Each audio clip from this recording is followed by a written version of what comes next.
Hello mga kasari, good afternoon po sa ating lahat. Time check natin is 4:10 p.m.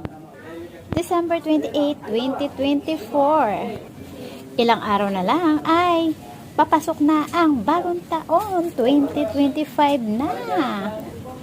Before Christmas pa lang ay may nababalitaan na ako sa aking mga customer na may mga bago daw na mga kaperahan ang Pilipinas. Kasama na raw dito yung mga mababago sa pera natin ay yung mga 50 pesos, lahat ng mga papel, lahat ng mga kapapilan sa buhay. O diba, lahat na binago na yung ating kaperahan. Lalo na yung mga coins natin, talagang nakakalito yung 5 pesos and 10 pesos bill. Nung nabalitaan ko sa aking mga customer ay sabi ko na excite naman ako. Sabi ko ano kayang itsura nun kasi yung sabi nga nila ay tatanggalin na nga daw yung mga tao doon sa pera natin. Hindi na mga bayaning Pilipino ang mga nakalagay sa pera natin. Ginaya na raw nila sa ibang bansa.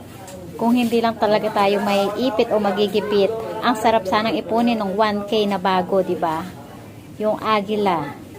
Kaya lang inisip ko kung iipunin ko palagi ang mga 1K bill na bawat marireceive ko dito sa aking tindahan ay panigurado.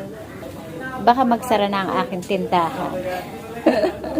At kanina nga, unexpected na meron tayong na-receive na dito sa ating tindahan ng 50 pesos bill. Oh, yan. Tuwan-tuwa naman ako kasi sabi ko first time ko nga naka-receive ng bagong pera pero 50 pesos.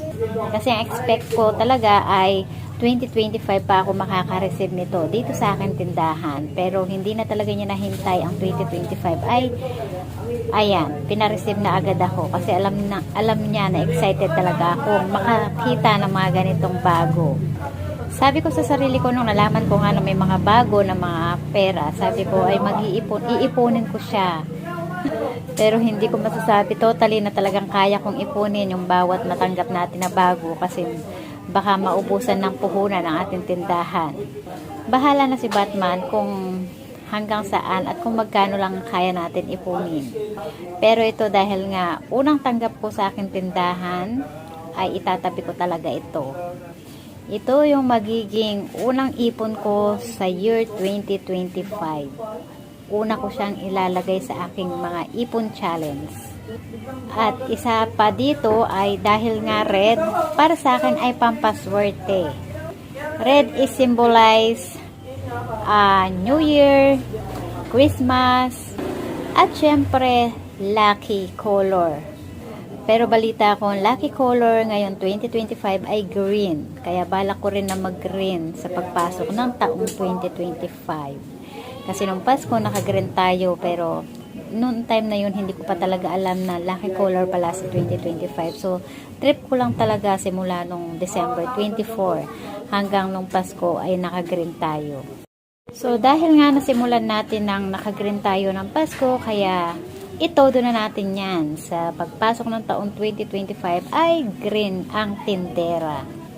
Napakalaking kaibahan no, 'di ba? Doon sa dati natin 50 pesos sa ito. Tapos ito, ang laki ng kaibahan niya. Talagang tinanggal nila yung tao tapos katulad siya nung 1K. Ayan. Pero mo parang bata pa ako yata, elementary pa yata ako, ganito na talaga yung pera natin. So, ilang taon na ba ako ngayon, mababago na. Nakaugalian ko na dito sa akin tindahan na kapag meron ako nare-receive ng mga malulutong na pera, ay tinatabi ko siya, hindi ko siya ginagastos. Kaya naman, itong 50 pesos bill na luma natin ay malutong ito, kaya hindi ko ginagalaw. Pero nandoon pa rin siya sa pera ng aking tindahan. Kayo ba mga kasari, ano ang inyong plano sa inyong mga marireceive na mga bagong pera natin ngayon? Kasi ako, kagaya ng sinabi ko, hindi ko may papangako na may ipon ko lahat ng bawat marireceive ko ng mga bagong pera dahil baka nga maubusan tayo ng puhunan dito sa ating tindahan kapag ginawa natin yan.